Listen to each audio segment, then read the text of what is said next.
Everyone, আসসালামু আলাইকুম। কেমন আছেন সবাই? আশা করি সবাই ভালোই আছেন। আলহামদুলিল্লাহ, আমরা ভালোই আছি। আজকে আমি বড় ভাই তানভীর এবং বাতিজা মুসলিন যাইতেছি কিশোরগঞ্জ শহর। এই জায়গাটা হইল গিয়ে মাইটের বন। এক সময় অনেক ধানের ক্ষেত কুতা আছেন। অনেক সব হইছে মাছের ফিশারি।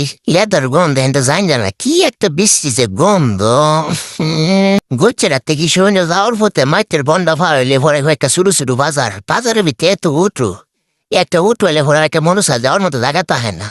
উঠু জ্বালা জীবনটা শেষ। কত নাই বার্ত নাই দেখবেন ডাইরেক্ট রাস্তার মাঝখানে উঠোটা ঘুরে এলে যে জাতকা মারা। আই হাই রে, এটা কোন কথা? যাক, অবশ্যই সৈয়দ নজরুল ইসলাম মেডিকেল কলেজের সামনে রাস্তাটা করতেছে। রাস্তাটা করা দেখে খুব একটা ভালো লাগতেছে। ওখানে একটু জাম হইলো, সামনে মানুষ একটু সুখ করতে পারবো। যাই হোক, অবশেষে আমরা কোনো নাম জামজুম ঠেললে কিশোর শহর ঢুকতাম পারছি। আমরা আজ এক নম্বর আগে ওই বড় বাজার ভিতরে ঢুকে হচ্ছি। পরে এই দিক দিয়ে ঢুকে দেখি এই দিক হয়েছে সেফার হুটকির আরত। সেফার হুটকির গন্ধ মনে হয়েছে মন্দ। এরপরে যতই সামনে দেখেছি ততই উঠু আর উঠু।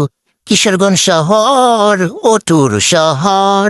কিশোরগঞ্জ শহর, অটুর শহর। তো আজকের ভিডিওটা এখানে উঠুর সাথে টেনাটেলি করতে করতে শেষ করলাম। পরের ভিডিওতে দেখাবো কিশোরগঞ্জ সারাদিন কি করলাম না করলাম। আল্লাহ হাফেজ, সবাই ভালো থাকবেন, সুস্থ থাকবেন।